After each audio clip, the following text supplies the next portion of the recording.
Okay, let's see. Maybe we can go ahead and jump into the position ones too. We've got path position.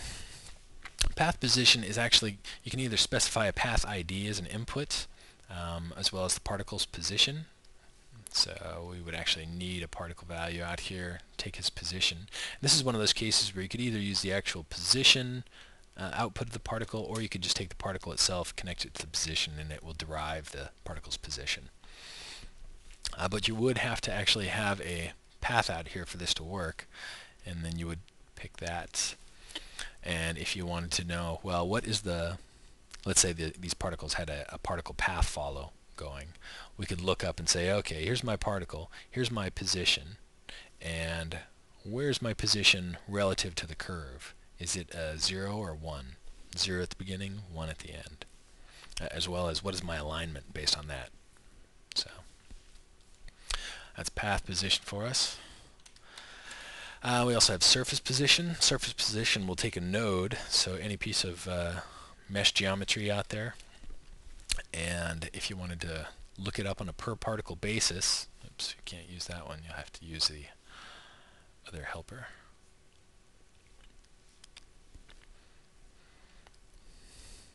So surface position, we're saying here, okay, each particle, take a look at the surface, and actually we want to, surface position, you can take a look at surface vertices, so the surface, or the geometry vertices, the edges themselves, or the actual faces.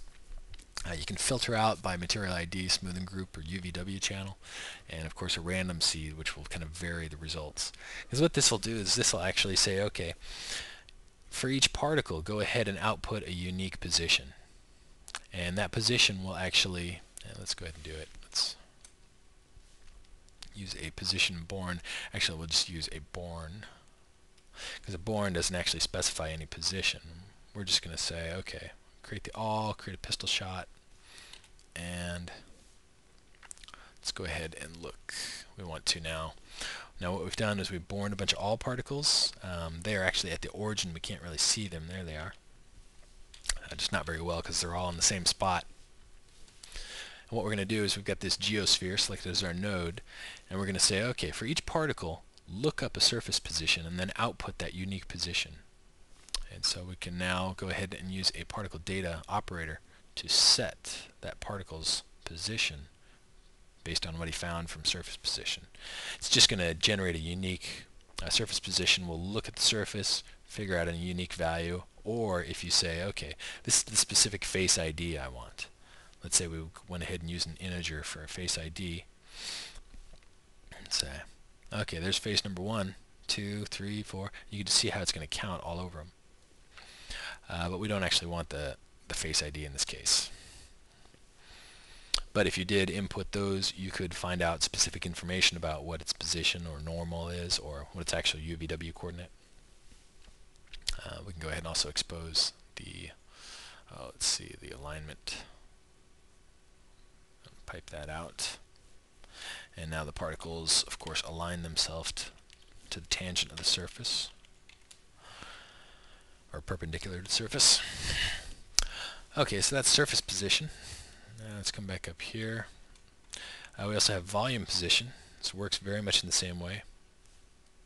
Instead of just calculating actual outside surface area, we can go ahead and we'll disable that guy.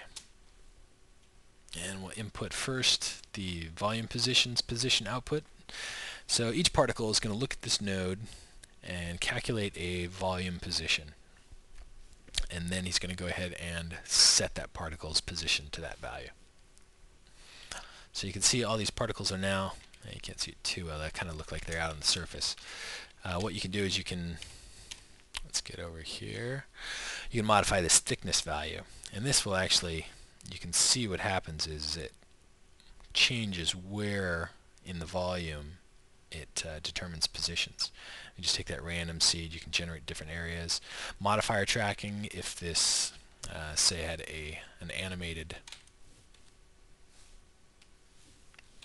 freeform deformation modifier or something on it.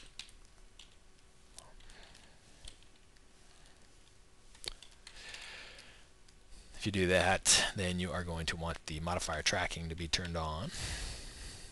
So you can see that they actually keep their relative volume positions. We've got a mask. You can actually use a 3D procedural mask to figure out their valid positions, and specifying a threshold will limit the value. So if they're too dark, then it will not create a position. There's a really good, I believe it also uses iterator to, I think it's called Cube World.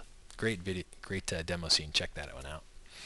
Raster is a different type of position calculation. It specifies kind of a grid system, and it will attempt to fill up just as much as it can. If you don't have enough particles, it'll just kind of look empty here. This is not what we want. Let's make that. Okay. And so if we came back up to our born, and we could born more particles to go ahead and fill that up.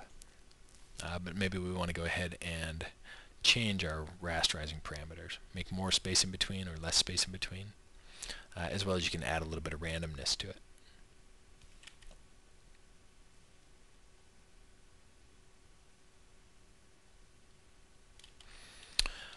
Okay, and again you can filter, you can do inside outside. Not sure why we're getting that, but the material ID you can filter by material IDs or smoothing groups. And that's pretty much it for volume position. Let's go back, and the last and certainly not least is the standard emitter. Standard emitter is actually it's a position helper that is used when building TD tools. So I would recommend checking out the TD tool video where we'll take a look at that. So this has just been a quick and fast overview of each of the helpers. Definitely get in and check the help file on them, look at the example scenes.